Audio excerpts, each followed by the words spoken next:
I am back with another Prove It Basic Strategy video. This was a request by Michael Monday 9659, and his comment, first off, he mentioned something that I've said in every single one of these, and that is that when we play this out 100 times, it's not near enough, but we are going to do that today.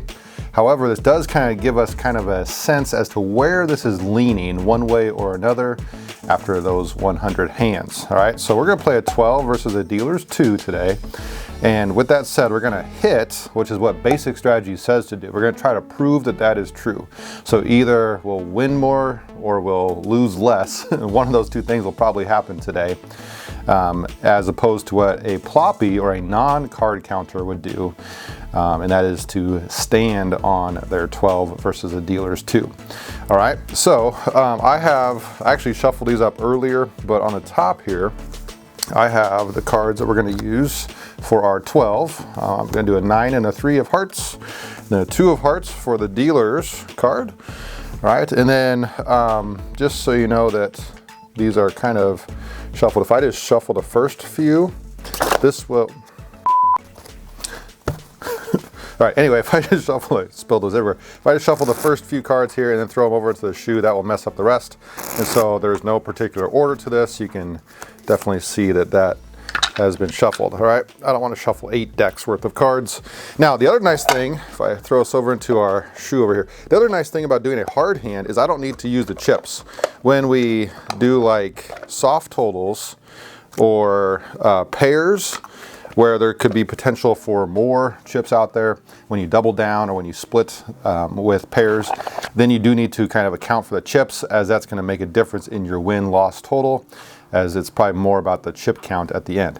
With hard totals, you can either win or lose. That is it. And so if I do win or lose, I guess you could push as well.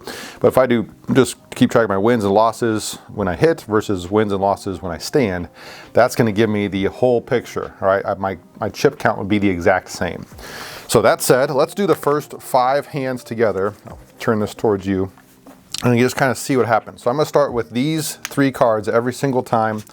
We'll put a whole card down here for the dealer.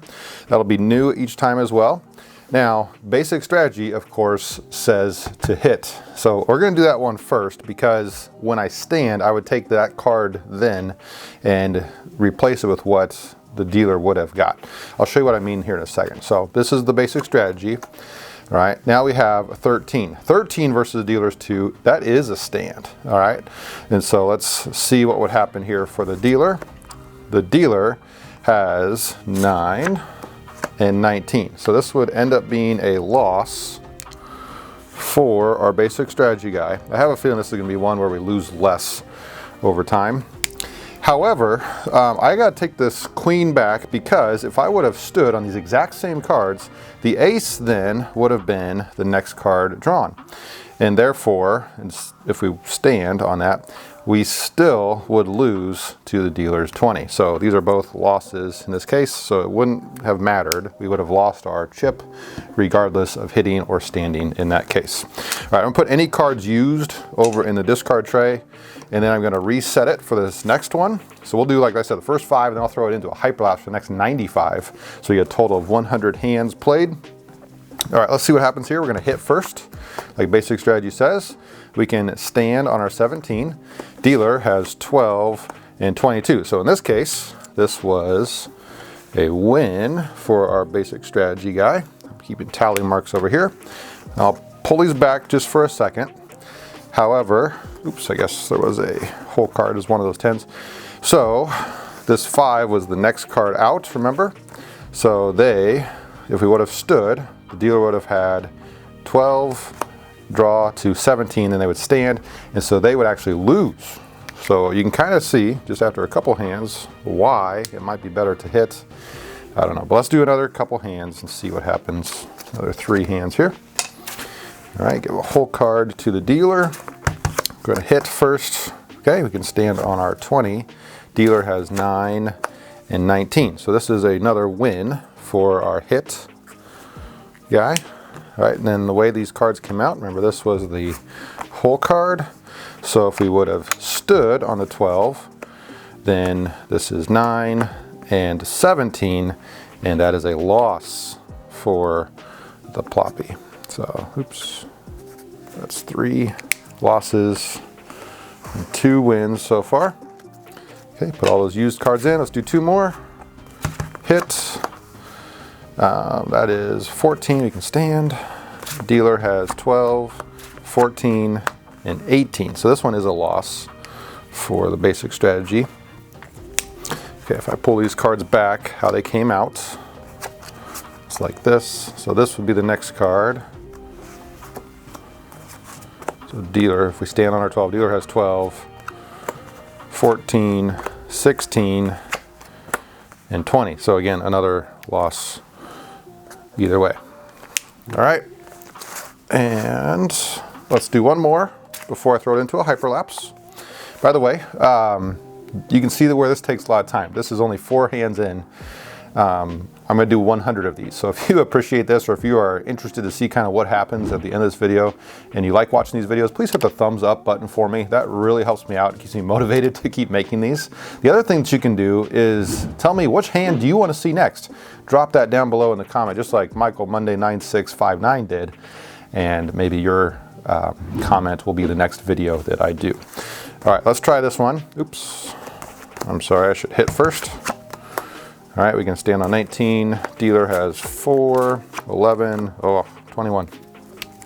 So that's another loss for our basic strategy guy. If I pull these back the way that they were, we'd stand, and we have 4, 11, and 18. So another loss. So our standing really hasn't been going too well.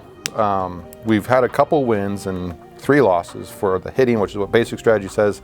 And my prediction is that we're going to have the most losses in both of our sides, hitting and standing. But I have a feeling we're going to lose less when it comes to hitting. And you can kind of see that starting to happen with just 5 hands. Let's see how the next 95 hands go.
All right, guys, I'm back with the results, and they were kind of interesting, all right? In fact, we actually won less by hitting, which is what basic strategy says.